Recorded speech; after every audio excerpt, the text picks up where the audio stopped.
আশেক হন, দলিল লাগে না। যদি বলেন সাহাবায়ে কেরাম দলিল দিয়া নবীকে ভালোবাসছে, বুখারী মিথ্যা, মুসলিম মিথ্যা।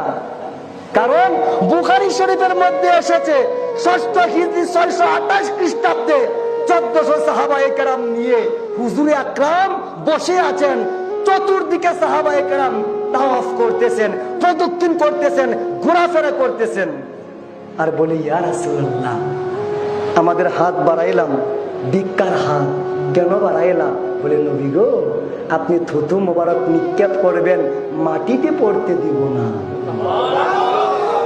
দেখেন, এই ঘটনার আগে আমার রাসূল একটা দিনও বলে নাই, আমার আল্লাহ একটা আয়াতও নাজিল করে নাই, আমার বন্ধু যখন থুতু ফেলবে তোমরা পাগলামি করবা, হাতের মধ্যে নিবা, রিসিভ করে চেহারার মধ্যে মালিশ করবা, এইরকম কোন আয়াত কোরআনে নাই, এইরকম কোন বর্ণনা হাদিসে নাই।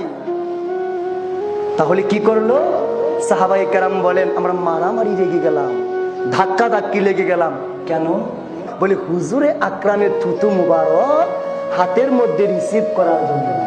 ইমাম বুখারী ডাক দিয়ে বলেন, ফাদাল্লাকা ওয়াজহাহু, সাহাবায়ে কেরাম রাসূল আকরামের থুতু মুবারক হাতের মধ্যে নিয়ে মুখের মধ্যে মালিশ করে দিয়েছে। উহুদের ময়দানে মালিক ইবনে সিনান রাদিয়াল্লাহু তাআলা আনহু উনি বলে, ইয়া রাসূলুল্লাহ, আপনার পবিত্র রক্ত মুবারক মাটিতে পড়তে দেওয়া যাবে না। আমি মালিক ইবনে সিনান সকল দলিল টলিল নিক্ষেপ করে আমার পেটের ভিতরে ঢুকাইয়া দিলাম। আমার রাসূল ডাক দেয়া বলে, মান আরাদা আইয়ানজুরা ইলা আহলিল জান্নাহ ফালইয়ানজুর ইলা ওয়াজহি মালিক ইবনে সিনান।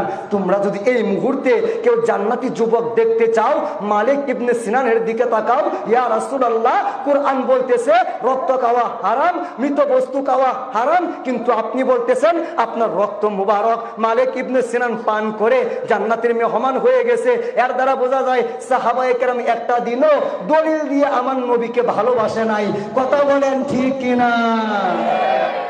আরে প্রেম শিখেন। সাহাবীরা যদি নবীকে দলিল দিয়ে ভালোবাসতো, থুতু মুবারক চেহারাতে মাখতে পারতো না, ঘাম মুবারক বিয়ের অনুষ্ঠানে আতর হিসেবে ব্যবহার করতে পারতো না।